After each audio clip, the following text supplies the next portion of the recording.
अरे साली झूठ बोलत बा के गा रहा बलेश्वर काका रई रई रई रई रई रई रई की आवाज लगा है। कैसे गाँव है? अरे साली झूठ बोलत बा साली झूठ बोलत बा ऊपर नीचे बाकी काली साली झूठ बोलत बा ऊपर नीचे बाकी काली।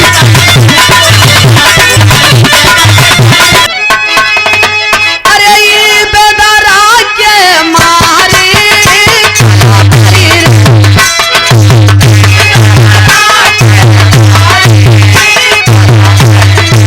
चूतिया मिर्जापुर वाले के बनाऊ प्रयागराज वाले चूतिया नहीं है। संस्कृत का एक शब्द है जिस शब्द का नाम है द्यू और द्यू शब्द से ही देवता का उल्लेख किया गया है। बतावत यह देश के बकैती हमारे सामने जब जय बार मुकाबला भई बस ये पमारा पंडित वेदन में लिखा पमारा पंडित वेदन में लिखा यह जवाबी है। अतौने कहते हैं हम आपको नहीं कहना चाहेंगे आपके जो कवि हैं उनके तोहरे कवि कहाँ गए हमारे सामने तो नहीं लिया उनके तो उनसे तनी हम भेंट करी उनसे तनी हम मुलाकात करी कि एक भी रहा दया का बिट्टी के 45 साल से वही रटती है बेचारी जैसा सुगना के लोग आया कि मिठू मिठू मिठू वही होता ना वो कही वैसे इनका पवारा पंडित वेदन में लिखा पवारा पंडित वेदन में लिखा ओकरे आगे पीछे कुछ ओकरे आगे पीछे कुछ समझ में एकदम ना एकदम अर्रा पार चला गवा। हमारे आगे का लड़का नाचे ने आवे कहे अंगनवा टेढ़वा है कब्बई के बिट्टी बिट्टी कथन के बिट्टी हमारे एक थे वही सीखे बा है। सूरज यदवंशी ये जौन फालतू आओ बाऊ बक्कत है ये हमारे यूट्यूबर भाई जो लगे हैं कैमरा लगा है सोचा था ऐसे हमारे कार्यक्रम और बढ़ जाए। तोहरे पास लौगा बा कोहड़ा बा नेनुआ बा कोनो ग्राहक न लौटी सरोजवा के पास तो केवल एक कोहड़ा ही भरवा है के आए खरीदे। अरे चूतिया मनई तो के समझ में नहीं आवता। बड़ी शानदार प्रस्तुति आप लोगों ने सुना पवारा पंडित वेदन में लिखा खिसियान बिलरिया खंबा नोचे हमरे ही नहीं समझ में आवता है ये मिर्जापुर से चलत हिन तो मूड मिजाज बना के चलत हिन आज केवल अंडे बंड बक्का के बा शुरुआतिन खड़ी बहन तो कहत यहाँ पर्वतों के साए में प्रभु आपका जय जयकार हो। कवन प्रभु आ भैया तोहर माई अगर माई बाप के माना था तो तोहका तोहर माई बाबू पर्वत में पैदा करे रहन का पर्वते के नाम लेती है तो पर्वत में पैदा भई रहो। दूसरी बात सुने आप लोग कि नाई बाल काटता है उसका धर्म नहीं धंधा है। यादव दूध बेचता है तो उसका धर्म नहीं धंधा है। अरे बिरहा गाय धंधा न हो इनकर धर्म ही है। बिरहवा गाय आई है तो तोहरा धंधा या पेटावा बड़े सब मरत हैं। रही बात पंडित के कौनो ब्राह्मण क्यों के दुआरे जाए कि नहीं बेचारे ने कहते कि तू हमका बुलावा हमसे पंडिताना करवावा हमसे पूजा अर्चना करवावा हमका दक्षिणा दिया हमका पैसा दिया तोहार मूर्खता या जौन उनके दुआरे जात है क्यों क्यों के दुआरे नहीं जात बुलावे बरे बतावा झूठ है।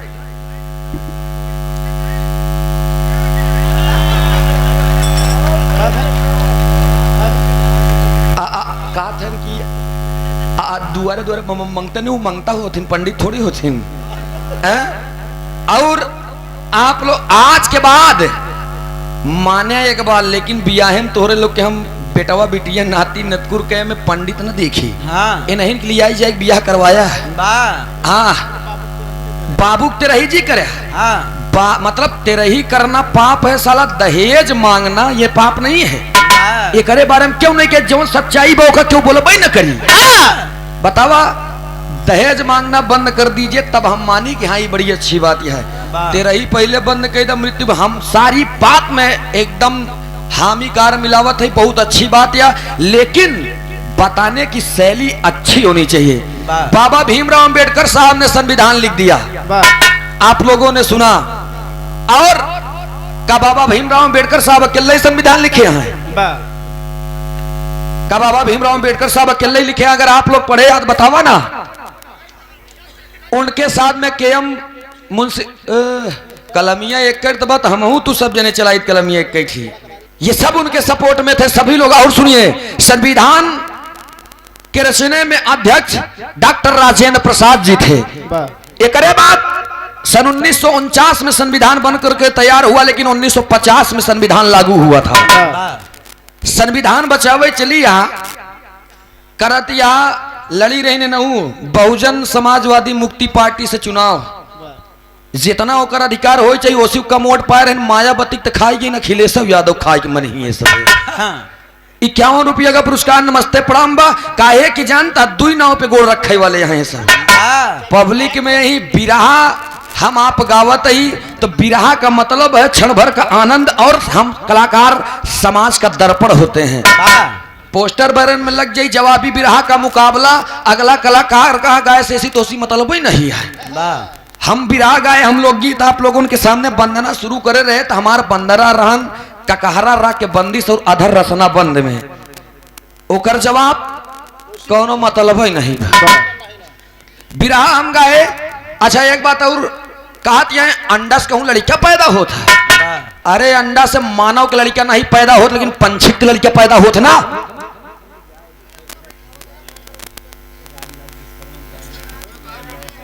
राजनाथ विश्वकर्मा जी। अच्छा लाइन में सैदाबाद से 51 रुपया का पुरस्कार भैया के नमस्ते बा प्रणाम बा। एक स्वर से सभी सकल पंच के नमन बा आशीर्वाद दे, हम बच्चे कला में कामयाब रहे, जहां रहे खुश रहे आबाद रहे। और ये बालकांड पहलैदाबाद से 51 रुपया का पुरस्कार भैया के नमस्ते बा प्रणाम बा आशीर्वाद की चावा। एक स्वर से सभी सकल पंच के नमन बा। खूब जगावा, घरे घरे जाए के पानी डाल के छिट्टा मार के जगावा। ऐसी हमसे मतलब नहीं, लेकिन अगर मंच पे हम आप खड़े हैं तो प्रयास ये रहे कि शब्द जो हो वो मृदुभाषी हो और शालीन में। एक जने में बैठा है बाहर शिक्षा बाबा भीमराव अम्बेडकर साहब ये लिखे हैं कि अपने मेहरारू के अम्मा का हवा करा। मेहरारू बिरहा का गुण कहा था बा माई ई जवन देवड़ी देता है कोनो देवड़ियार नहीं, इनकर मनसेधु है। कहती हैं हम लोग नारी देवी यही और तू लोग जौन मर्द हा उ राक्षस हा। बिना राक्षस से एक देवी काम हम चली ना, ई जान लिया। बतावा हम लोग राक्षस ही हुई, राक्षस में तोहार देवता हुआ है, वहां पति देवा हो राक्षस ही हुई है। फिर पता नहीं हो तोरे साथ काटा थी कि प्यार से जिंदगी बितावत है, वो तू ही जान सका तो हम नहीं जाने। लेकिन एक बात हम गावत है कैसे,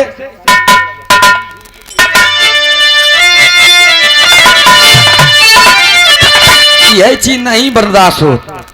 अब हम कम ही बोलत है, जानता काहे सम्मान बहुत जरूरी है। एक बात कहब ई बलेश्वर काका गाय रहे ने, अरे साली झूठ बोलत बा के गाय रहन बलेश्वर काका। रई रई रई रई रई रई रई की आवाज लगा है। कैसे गावे, अरे साली झूठ बोलत बा, साली झूठ बोलत बा, ऊपर नीचे बाकी काली साली झूठ बोलत बा, ऊपर नीचे बाकी काली।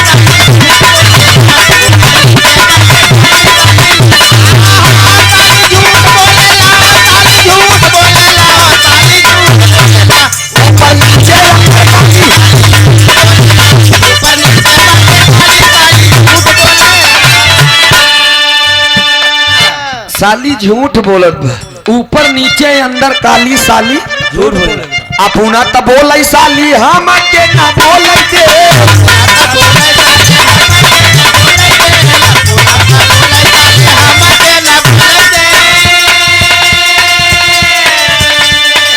अपना तो बोल साली हमके ना बोल दे। और समाज में हम तेरी बोलिया ना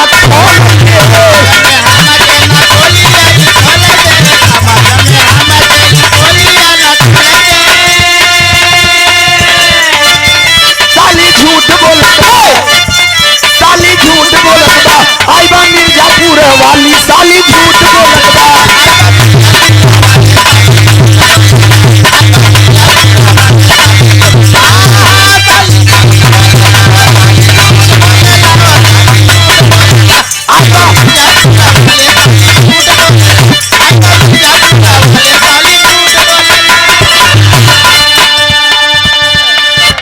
देवता के अपमान करत या यही नवदुर्गा पूजा में कितने जने के पेट चलत है। बाजा वाले भैया 2 पैसा पाई जात है, फल वाला बेचारा 2 पैसा पाई जात है, टेंट वाला 2 पैसा पाई जात है। कितना परिवार चलत बा पेट में मारत या गरीबन के बेचारे SC OBC ST मार 2 लाइन अंग्रेजी जान ले तो history the mother of politics बतावता है। मैं मानता हूँ इतिहास में रीजन नहीं है, लेकिन history is the mother of life, read guide to husband and wife. फिर से जाके पढ़ा अंडमंड नहीं है बोले जी आवा करा। 51 रुपया का पुरस्कार, नाम बताओ तो। अमर सिंह भैया बहुत से नमस्ते बा प्रणाम भाई। 50 रुपया का पुरस्कार, 100 से सभी सकल पंच के नमन बा। आशीर्वाद दे हम बच्चे कला में कामयाब रहे। बाबू राम आधार जी गाय चला गए रामायण। बतावा एक बात और बताएं कि शूद्र गंवार ढोल गंवार शूद्र पशुनारी ये सब ताड़न के अधिकारी। बतावत यहाँ कि लिखा गया है उन लोगों ने गलत लिख दिया है कि ढोल गंवार शूद्र पशुनारी, यानी ढोल को गंवार को शूद्र को पशु को नारी को जितना ही पीटब्या जितना ही पीटबा उतना ये ठीक। बतावा इस तोका लोग क्या न पढ़ लागत है। पढ़ा लिखा गवैया से जब पाला परी तभी तोरे समझ में आई। हम तो से बतावत है कौन विद्यालय के टीचर आ जो हमका बताए दे कि ताड़ना माने मारना होता, ताड़ना माने देखना होता है। मनाई कहते ना कि तनी एक ताड़त रहा, ये पूर्वांचली भाषा है, तनी ताड़ा हम आवत है। ताड़ना माने देखना होता है, तो उन्होंने लिखा है कि ढोल गंवार शूद्र पशुनारी ये सब ताड़ना के अधिकारी, यानी कि इनका देखत रहा, टाइम टाइम पे इनकर माल देत रहा, नहीं ढोलक माल न पीटत है। अगर इनमें का मसाला छूट गया मारन 2-4 हाथ भक्क से अंदर ओली आई गया, ओकर देखा पीट मतलब मारा बनाया ओकर देखभाल। अब झूठा या भविष्य तोहार नाम बस सरोज, हम चली संधि विच्छेद कह दे कि सामान्य सरोज रो माने रोज जमाने जमाओ 4 डंडा। ये कहाँ की बात बतावा, कहा किया कि देव देव देव देव देवता हो गए, मांगन मांगत देव देव देव देव देवता हो गए और दान दे दानो हो गए। चूतिया मिर्जापुर वाले के बनाऊ प्रयागराज वाले चूतिया नहीं है। संस्कृत का एक शब्द है जिस शब्द का नाम है द्यू, और द्यू शब्द से ही देवता का उल्लेख किया गया है। बतावत यह देश के बकैती हमारे सामने, देश गुलाम रहा, बतावत यह देश गुलाम रहन। हमका बताइन कि पिछले जन्म के बात के बताई पाई, एक पल के 1 मिनट के क्यों बात ही ना बताई पावत बा। पिछले जन्म के बात बताइए, 35 साल पुरानी माई आटिंग की बैठी है। कहा 3500 साल पिछली बात बतावत है, जब देश गुलाम ना ही रहा। तेन कैसे जानी, इनके पास तीसरा नया नहीं जाके देखा भोले बाबा इन्हें के दे हैं। और ये आदरणीय आप सम्मानित श्री भैया हमारे सत्येंद्र यादव हैदर भारत गैस पहलेदाबाद प्रयागराज से 50 रुपया पुरस्कार। नमस्ते प्रणाम आशीर्वाद हम बच्चे कला में कामयाब रहे। हम ही मानत ही जो चीज हमारे देश के लिए बाबा भीमराव अंबेडकर साहब करके चले गए, दुनिया में कोई भीमराव पैदा नहीं होगा दोस्त। कहे कि हमहू भी रहा गई थी कि गिरकर भी समझ जाए उसे इंसान कहते हैं, जो गिरकर भी समझ जाए उसे इंसान कहते हैं, जो बुरी आदत को ना छोड़े उसे शैतान कहते हैं। लिखने को तो लोगों ने हजारों किताब लिखा, लेकिन जो मेरे बाबा साहब ने लिखा उसे भारत का संविधान कहते हैं। ओ का हम हो गई थी। अब इन बतावत यहाँ की रगना, आप लोग ध्यान ही दे एक बात पे, कहा यहाँ रगना गोड़े में लगाई जात, अगर मोहे में लगाई देवे तो राक्षस लग गया। इतना तो जानत यहाँ, लेकिन ये नहीं जानत यहाँ कि कौन भी रहा कहाँ गावा जाता है। गाय के ले रुआ भैंसी के ले रुआ गाय के लगाई दू, कुछ समझ नहीं पाए लोग कहाँ गाय गऊ तू लय दे यार। ये SC ST OBC खाली देवी देवता बुराई, खाली देवता। हम कहे थे देवी देवता सस कहाँ है, कहाँ सबके का मतलब उनकर नाम ले से अगला कलाकार जहां से गाएबा ओकरे आगे से तू गाना उठावा, तब जाने कि हाँ विद्वान यहाँ जानकारी है। जब जय बार मुकाबला होई, बस ये पमारा पंडित वेदन में लिखा, पमारा पंडित वेदन में लिखा, यह जवाबी है।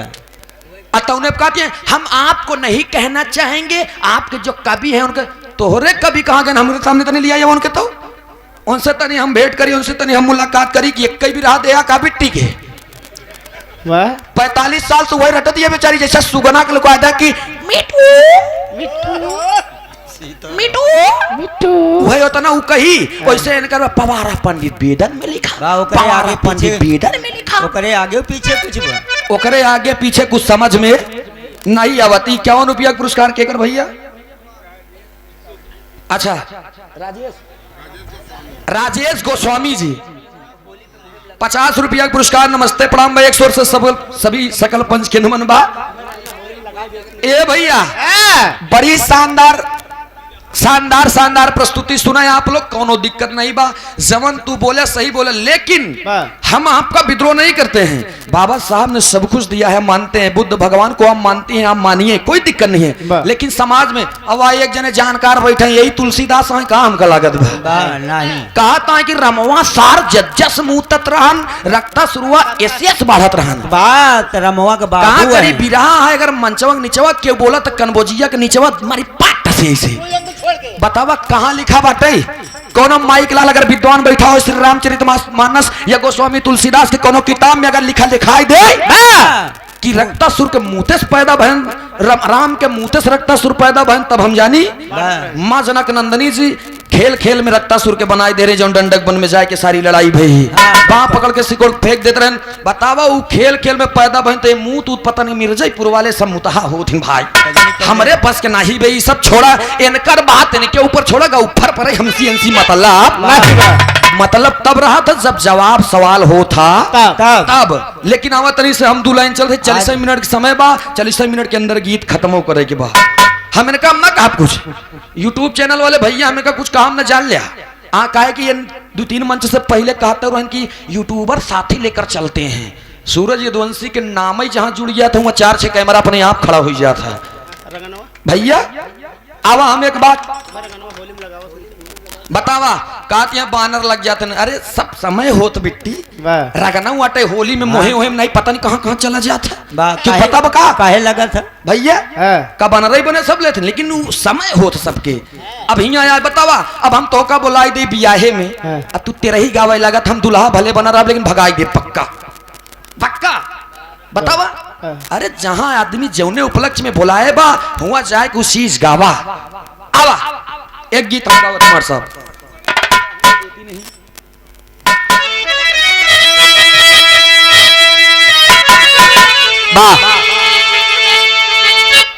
मांगता हूं मैं मांगता हूं तो ये देती नहीं क्या जवाब मेरे बात का, और जब देती है तो खड़ा हो जाता है अरे रोम रोम जज्बात का। जी कहता है मैं डाल दूं क्या डाल दूं क्या जी कहता है मैं डाल दूं तेरे बालों में गजरा गुलाब का, लेकिन डालते ही झर जाता है। हाँ झर जाता है हाँ? क्या लेकिन डालते ही झर जाता है पत्ता पत्ता गुलाब का। अरे ये बेदरा के मारे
बिरहा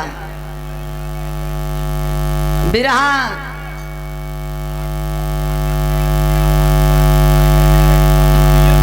अरे भैया हारमोनियम का वाला थोड़ा उठा दीजिए, तनिक उठा दे हल्का सा, तो उठाए ना था हल्का सा।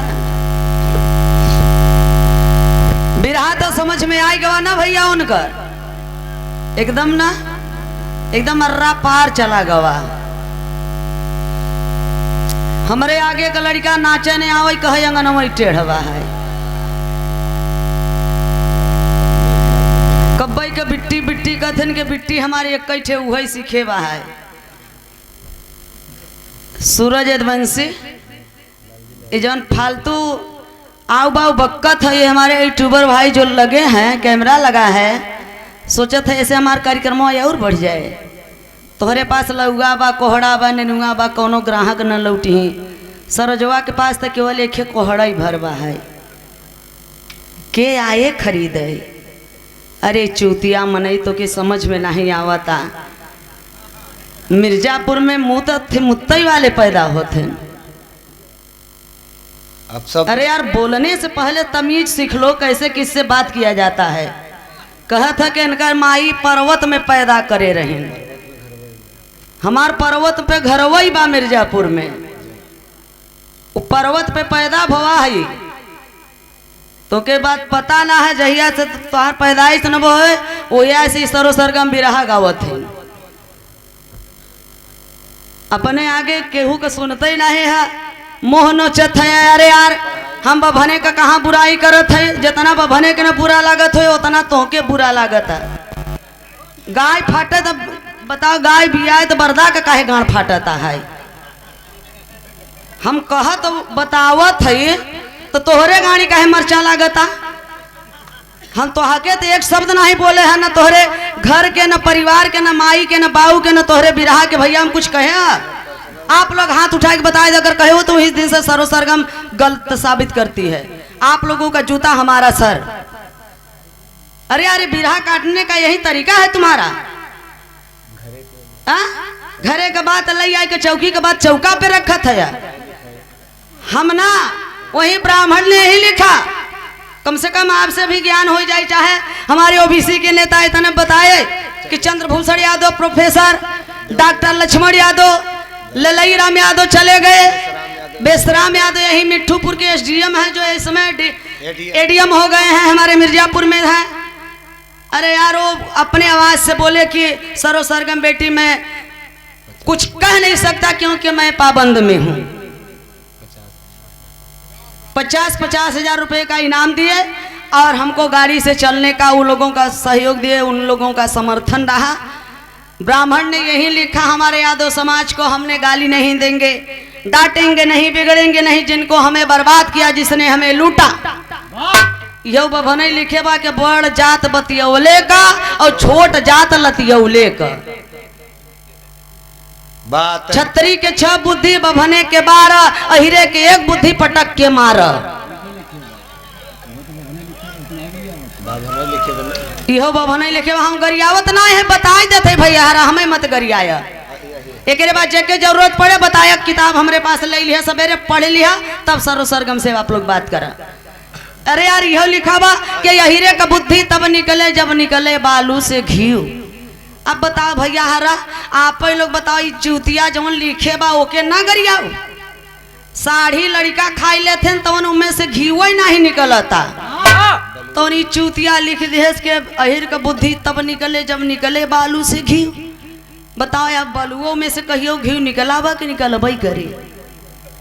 अही अहिर की एक बुद्धि, यही से कठिन अहिर अहि तो डसई, एक बार पग पग डसई अहिर।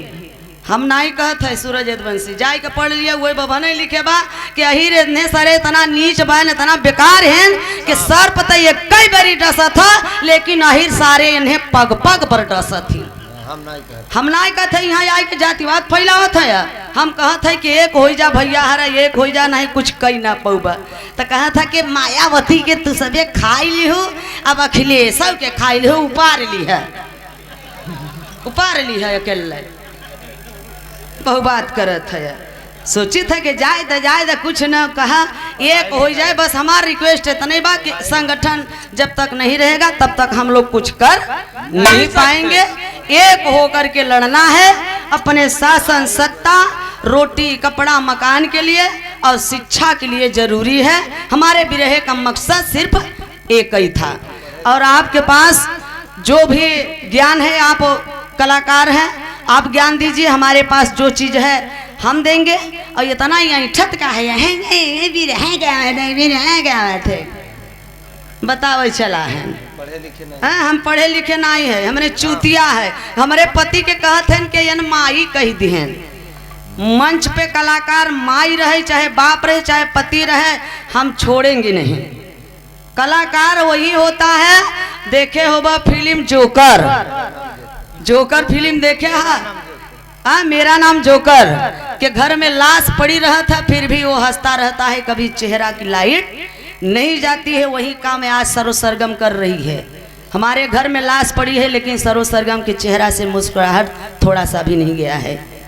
इतनी गम की बात है साथियों। लेकिन जहाँ तक बोला वहाँ तक अच्छा लगे। आप देखा है आदरणीय पिताजी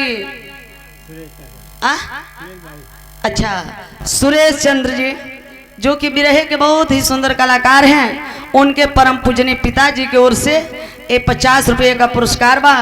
सादर चरण स्पर्श बा, कोट को नमन बा। जय भीम, जय भारत, नमो बुद्धाय, जय समाजवाद, जय संविधान। हम पढ़े लिखे नहीं है भैया, और हमके कहे हमारे हस्बैंड जी के कहना कि पढ़े लिखे नहीं बहन, इन तुलसी का सड़हुआ है। बाय के चौथी आदमी के पता हो चाहे माई क्वालिफिकेशन है जमाइन English literature and graduation political science and English and preparing a civil exam at Allahabad district. Pass time you can talk English और हिंदी, अंडरस्टैंड। हमार चलती बा के हमने डीएम नहीं बनने दिया है। यहीं ऊपर हम घर बारिकदापुर में जाके पता लगा ले है चुतिया सवेरे उल्टा। ए भैया, घरे के बात घरे पे मंच पे यहाँ पर्सनल लाइफ की बात नहीं होनी चाहिए। आइए चलते हैं हम आप लोगों को लेकर के, क्योंकि अंग्रेजन के गरियावत है मनाई गरियावा मनाई डटबा, लेकिन यहाँ जे सुनता ओके गरियाए बदे चोक ले लेता। हम विचार से, हम खून से रिश्ता नहीं मानते हैं, हम विचार से रिश्ता मानते हैं। प्रधान जी, खून का रिश्ता रहेगा परिवार समित ही रह जाएगा, और जो विचार का रिश्ता रहेगा वो समाज का काम करेगा, वो देश के लिए होगा।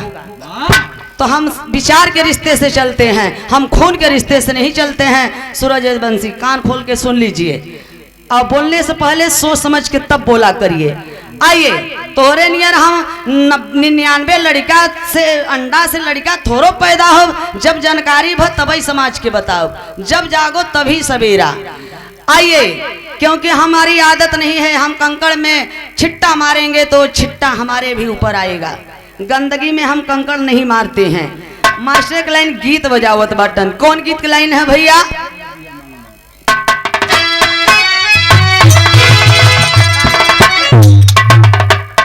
मिर्जापुर का ही गीत बा। सुना, मिर्जापुर चिल्ला था, कथा है प्रयागराज है भाई। तो ही पता नहीं बा कि हमार जन्मभूमि मिर्जापुर है और कर्म भूमि इलाहाबाद। अरे यार, नैहरे के मिर्जापुर नहीं माना जात, घर तो हमारे ऊपर दहाई हुई है। बाद में का ऐठत है हमसे? घरे में जब इतना तू लड़ाई लड़त है, भला बनारस एक बेरी गवाह होता तो ये होता कि भैया चल ठीक बा। इलाहाबाद करत है यार। नानी के आगे ननियौरे के बखान हमारा घर ही, हम हूँ तोरे बारे में जानत है, इलाहाबाद के जानत है, तब का सफाई चाटत है झुट्ठे के। जिस रास्ते से गुजर रहे हो ना, जिस रास्ते से गुजर रहे हो हम गुजर चुके हैं, और जिस रास्ते से हम गुजर रहे हैं अगर तुम गुजरोगे ना तो गुजर जाओगे। मास्टर के लाइन गीत बजाओ, एकदम खाटी मिर्जापुरी गीत हवा है।